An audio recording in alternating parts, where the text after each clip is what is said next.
ओम शांति। 11 मई की बाबा की मुरली। मीठे बच्चे, तुम्हें अभी अल्लाह मिला है तो सुलटे बनो, अर्थात अपने को आत्मा समझो। देह समझना ही उल्टा बनना है। प्रश्न: किस एक बात को समझने वाले बेहद के वैरागी बन सकते हैं? उत्तर: पुरानी दुनिया अब होपलेस है, कब्रिस्तान बनना है।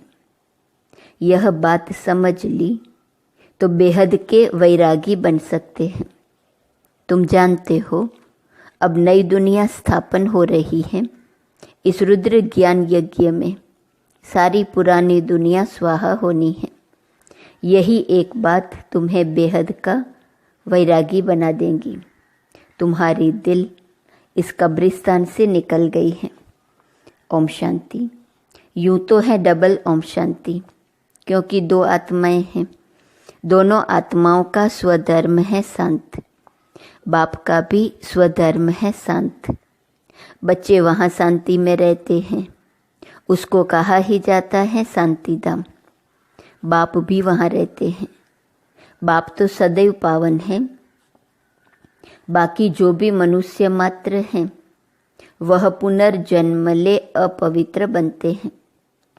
बाप बच्चों को कहते हैं, बच्चे अपने को आत्मा समझो। आत्मा जानती है परमपिता परमात्मा ज्ञान का सागर है, शांति का सागर है। उनकी महिमा है न। वह सर्व का बाप है और सर्व का सद्गति दाता भी है। तो सभी का बाप के वर्षे पर हक जरूर लगता है। बाप से वर्षा क्या मिलता है? बच्चे जानते हैं बाप है ही स्वर्ग का रचयिता, तो जरूर स्वर्ग का वर्षा ही देंगे, और देंगे भी जरूर नरक में। नरक का वर्षा दिया है रावण ने। इस समय सब नरकवासी है न, तो जरूर वर्षा रावण से मिला है। नरक और स्वर्ग दोनों हैं। यह कौन सुनते हैं? आत्मा। अज्ञान काल में भी सब कुछ आत्मा करती है, परंतु देह अभिमान के कारण समझते हैं शरीर सब कुछ करता है। हमारा स्वधर्म है शांत, यह भूल जाते हैं। हम रहने वाले शांति धाम के हैं। यह भी समझाना चाहिए कि सचखंड ही फिर झूठखंड बनता है। भारत सचखंड था, फिर रावण राज्य झूठखंड भी बनता है। यह तो कॉमन बात है। मनुष्य क्यों नहीं समझ सकते हैं? क्योंकि आत्मा तमो प्रधान हो गई है, जिसको पत्थर बुद्धि कहते हैं। जिसने भारत को स्वर्ग बनाया, पूज्य बनाया, उनको ही फिर पुजारी बन गाली देते हैं। इसमें भी कोई का दोष नहीं। बाप बच्चों को समझाते हैं यह ड्रामा कैसे बना हुआ है, कैसे पूज्य से पुजारी बने। बाप समझाते हैं आज से 5000 वर्ष पहले भारत में आदि सनातन देवी देवता धर्म था। कल की बात है, परंतु मनुष्य बिल्कुल भूले हुए हैं। यह शास्त्र आदि सब भक्ति मार्ग के लिए बैठ बनाए हैं। शास्त्र है ही भक्ति मार्ग के लिए, न कि ज्ञान मार्ग के लिए। ज्ञान मार्ग का शास्त्र बनता ही नहीं। बाप ही कल्प कल्प आकर बच्चों को नॉलेज देते हैं देवता पद के लिए। बाप पढ़ाई पढ़ाते हैं, फिर यह ज्ञान प्रायः लोप हो जाता है। सतयुग में कोई शास्त्र होता नहीं, क्योंकि वह तो है ज्ञान मार्ग की प्रारब्ध। 21 जन्मों के लिए बेहद के बाप से बेहद का वर्षा मिलता है। पीछे फिर रावण का वर्षा मिलता है अल्पकाल के लिए, जिसको सन्यासी लोग कागविष्टा समान सुख कहते हैं। दुख ही दुख है, इनका नाम ही दुख धाम है। कलयुग के पहले है द्वापर, उसको कहेंगे सेमी दुख धाम। यह है फाइनल दुख धाम। आत्मा ही 84 जन्म लेती है, नीचे उतरती है। बाप सीढ़ी चढ़ा देते हैं, क्योंकि चक्र को फिरना जरूर है। नई दुनिया थी, देवी देवताओं का राज्य था, दुख का नाम निशान नहीं था। इसलिए दिखाते हैं शेर बकरी इकट्ठे जल पीते हैं। वहाँ हिंसा की कोई बात ही नहीं। अहिंसा परमो देवी देवता धर्म कहा जाता है। यहाँ है हिंसा। पहली हिंसा है काम कटारी चलाना। सतयुग में विकारी कोई होता नहीं, उन्हों की तो महिमा गाते हैं। लक्ष्मी नारायण की महिमा गाते हैं ना आप, संपूर्ण निर्विकारी।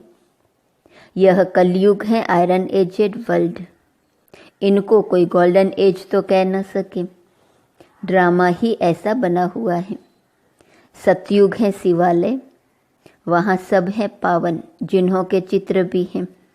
शिवालय बनाने वाला शिव बाबा का भी चित्र है। भक्ति मार्ग में उनको अनेक नाम दे दिए हैं, वास्तव में नाम है एक। बाप को अपना शरीर तो है नहीं, खुद कहते हैं मुझे अपना परिचय देने व रचना के आदि मध्य अंत का ज्ञान सुनाने आना पड़ता है। मुझे आकर तुम्हारी सर्विस करनी होती है। तुम ही मुझे बुलाते हो, हे पतित पावन आओ। सतयुग में नहीं बुलाते हो, इस समय सब बुलाते हैं क्योंकि विनाश सामने खड़ा है।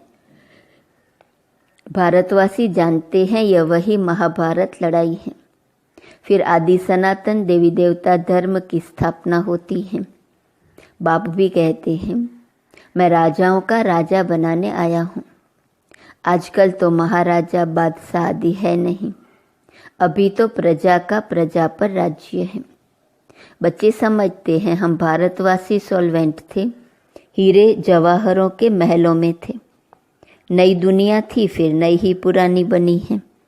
हर चीज़ पुरानी तो होती ही है। जैसे मकान नया बनाते हैं, फिर आखिर तो आयु कम होती जाएंगी। कहा जाएगा यह नया है, यह आधा पुराना है, यह मध्यम है।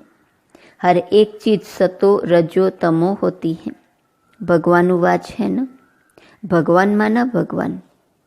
भगवान किसको कहा जाता है यह भी नहीं जानते हैं। राजा रानी है नहीं, यहाँ है प्रेसिडेंट, प्राइम मिनिस्टर और उनके ढेर मिनिस्टर। सतयुग में है यथा राजा रानी तथा प्रजा। फर्क तो बाप ने बताया है। सतयुग के जो मालिक हैं उन्हों के मिनिस्टर एडवाइज़र होते नहीं, दरकार नहीं। इस समय ही शिव बाबा से ताकत प्राप्त कर वह पद पाते हैं। इस समय बाप से ऊंच राय मिलती है, जिससे ऊंच पद पाते हैं। फिर कोई से राय लेंगे नहीं। वहाँ वजीर होते नहीं। वजीर तब होते हैं जब वाम मार्ग में जाते हैं, अक्ल चट हो जाती है। मूल बात है विकार की। देह अभिमान से ही विकार पैदा होते हैं, उनमें काम है नंबर 1। बाप कहते हैं काम महाशत्रु हैं, उन पर जीत पानी है। बाप ने बहुत बार समझाया है, अपने को आत्मा समझो। अच्छे व बुरे संस्कार आत्मा में ही होते हैं।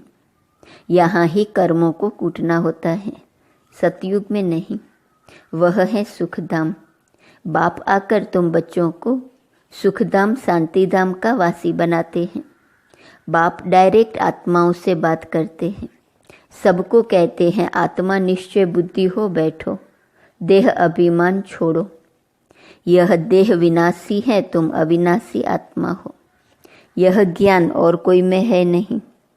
ज्ञान का पता न होने कारण भक्ति को ही ज्ञान समझ लिया है। अब तुम बच्चे समझते हो भक्ति अलग है। ज्ञान से तो होती है सदगति। भक्ति का सुख है अल्पकाल के लिए, क्योंकि पापात्मा बन जाते हैं, विकार में चले जाते हैं।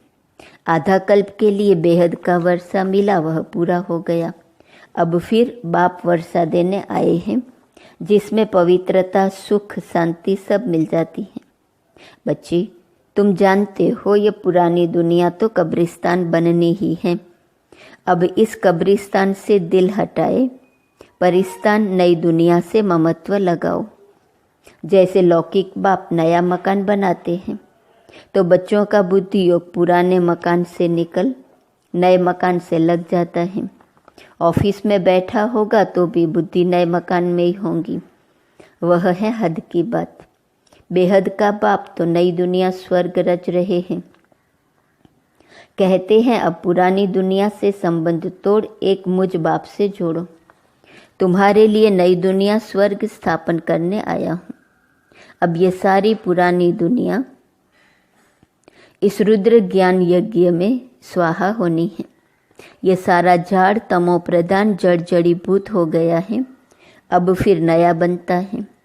तो बाप समझाते हैं यह है नई दुनिया की बातें।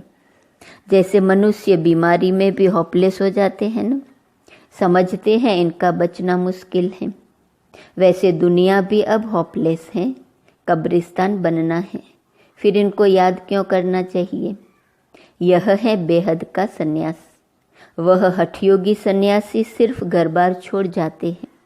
तुम पुरानी दुनिया का ही सन्यास करते हो। पुरानी दुनिया से नई दुनिया हो जाती है। बाप कहते हैं हम तो ओबीडिएंट सर्वेंट हूँ, मैं बच्चों की सर्विस में आया हूँ। मुझे बुलाया है बाबा, हम पतित बन गए हैं, आप पतित दुनिया और पतित शरीर में आओ। निमंत्रण देखो कैसा देते हैं। पतित बनाने वाला रावण है जिसको जलाते रहते हैं। यह बहुत कड़ा दुश्मन है। जब से यह रावण आया है तुमको आदि मध्य अंत दुख मिला है। विषय सागर में गोते खाते रहते हो। अब बाप कहते हैं विष छोड़ ज्ञान अमृत पियो। आधा कल्प रावण राज्य में तुम विकारों के कारण कितने दुखी बन गए हो। इतने मत वाले बन जाते हो जो गाली बैठ देते हो। गाली भी इतनी देते हो, कमाल करते हो। जो तुमको पावन विश्व का मालिक बनाते हैं उनको सबसे जास्ती गाली देते हो। मनुष्यों के लिए तो कहते हो 84 लाख योनियाँ और मुझे सर्वव्यापी कह देते हो। यह भी ड्रामा है। तुमको हंसी में समझाते हैं। अच्छे अथवा बुरे संस्कार स्वभाव आत्मा के ही होते हैं। आत्मा कहती है हम 84 जन्म भोगते हैं। आत्मा ही एक शरीर छोड़ दूसरा लेती है। यह भी अभी बाप ने समझाया है। ड्रामा के प्लान अनुसार फिर बाप ही आकर जो उल्टे हो गए हैं उनको सुलटा बनाते हैं। मीठे मीठे बच्चों को बाप कहते हैं कि यहाँ तुम उल्टे होकर नहीं बैठो, अपने को आत्मा समझो। अब तुमको अल्लाह बाप मिला है जो सुलटा बनाते हैं। रावण उल्टा बनाते हैं, फिर सुलटा बनने से तुम सीधे खड़े हो जाते हो। यह एक नाटक है। यह ज्ञान बाप ही बैठ बताते हैं। भक्ति भक्ति है, ज्ञान ज्ञान है। भक्ति बिल्कुल अलग है। कहते हैं एक तालाब है जहाँ स्नान करने से परियां बन जाती हैं। फिर कह देते हैं पार्वती को अमर कथा सुनाई। अभी तुम अमर कथा सुन रहे हो ना? सिर्फ एक पार्वती को अमर कथा सुनाई क्या? यह तो बेहद की बात है। अमर लोक है सतयुग, मृत्यु लोक है कलयुग। इनको कांटों का जंगल कहा जाता है। बाप को जानते ही नहीं। कहते भी हैं परमपिता परमात्मा हे भगवान, परंतु जानते नहीं। तुम भी नहीं जानते थे। तुमको बाप ने आकर सुलटा बनाया है। भगवान को अल्लाह कहा जाता है। अल्लाह पढ़ाकर अल्लाह पद देंगे ना, परंतु भगवान एक हैं। इनको भगवान भगवती नहीं कहेंगे। यह तो पुनर्जन्म में आते हैं ना। मैंने ही इन्हों को पढ़ाकर दैवी गुणों वाला बनाया है। तुम सब ब्रदर्स हो, बाप के वर्षे के हकदार हो। मनुष्य तो घोर अंधियारे में है। आसुरी संप्रदाय है ना। कहते हैं कलयुग तो अभी रेगड़ी पहनते हैं। छोटे बच्चे जैसा घुटने के बल पर चलना, उसको कहते रेगड़ी पहनना। समझते हैं अभी बहुत वर्ष पड़े हैं। कितना अज्ञान अंधेरे में सोए पड़े हैं। यह भी खेल है। सोजरे में दुख नहीं होता, अंधियारे में रात को दुख होता है। यह भी तुम ही समझते हो और समझा सकते हो। पहले पहले तो हर एक मनुष्य को बाप का परिचय देना है। दो बाप तो हर एक को होते हैं। हद का बाप हद का सुख देते हैं, बेहद का बाप बेहद का ही सुख देते हैं।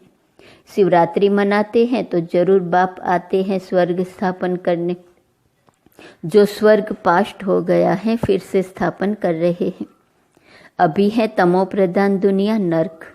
ड्रामा प्लान अनुसार जब एक्यूरेट समय होता है तब फिर मैं आकर अपना पार्ट बजाता हूँ। मैं तो हूँ निराकार, मुझे मुख तो जरूर चाहिए।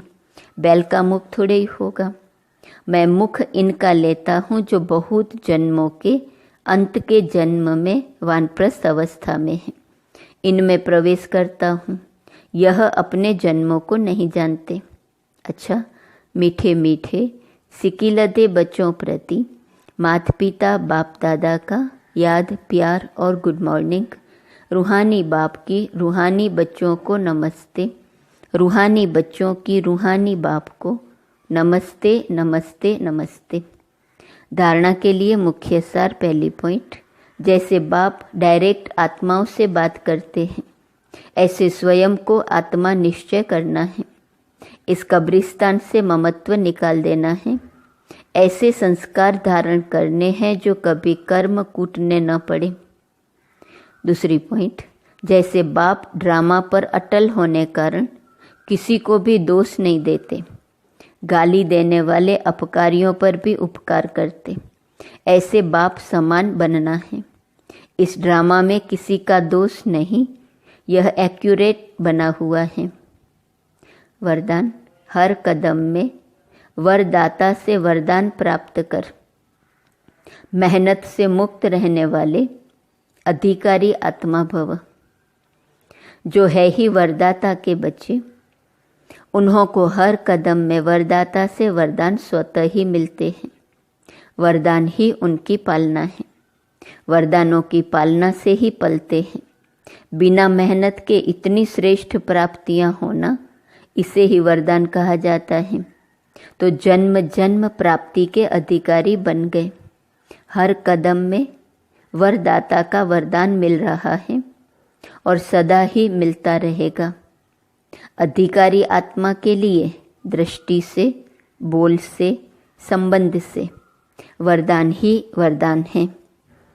स्लोगन, समय की रफ्तार के प्रमाण पुरुषार्थ की रफ्तार को तीव्र करो। आज का स्वमान है, मैं सदा खुश रहने वाली हूँ। अव्यक्त इशारे की पॉइंट है 11 मई। इस अंतिम जन्म में ब्राह्मण आत्माओं द्वारा भी सब हिसाब किताब यहाँ ही चुकतू होने हैं। धर्मराजपुरी से बचने के लिए ब्राह्मण कहाँ न कहाँ निमित्त बन जाते हैं।